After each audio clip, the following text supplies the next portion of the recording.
বর্তমান রাজ্য সরকার বলছে যে 12 পাতার ফর্ম ফিল আপ আপনাদেরকে কেন করতে হবে, কারণ আপনাদের করের টাকাই আপনাদের দেওয়া হচ্ছে, জনগণের টাকায় জনগণকে দেওয়া হচ্ছে, তাই একটু তদন্ত করা হচ্ছে। কারণ পূর্বতন সরকার প্রচুর ঘাপলা করেছে, প্রচুর ছেলেদের অ্যাকাউন্টে লক্ষ্মীর ভান্ডারের টাকা ঢুকতো, মানলাম, খুব ভালো কথা।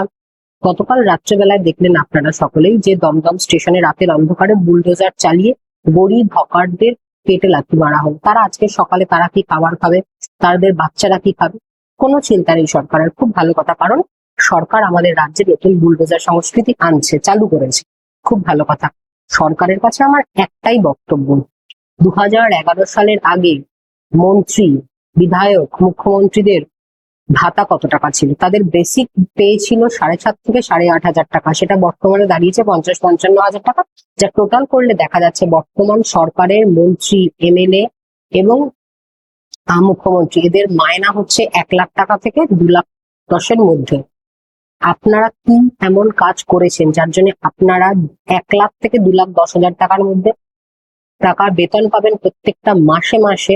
আর আপনাদেরকে যারা ভোট দিয়ে সরকারে আনলো এই আপনাদের 1,00,000 থেকে 2,00,000 টাকা বেতন পাওয়ার জন্য, সেই মানুষগুলোকে আজকে সর্বশান্ত হয়ে রাস্তায় বসতে হবে, সেই মানুষগুলোকে 3,000 টাকার জন্য ঠিকুজি পুষ্টি জোগাড় করতে হবে, কিসের কারণে ভাববেন না?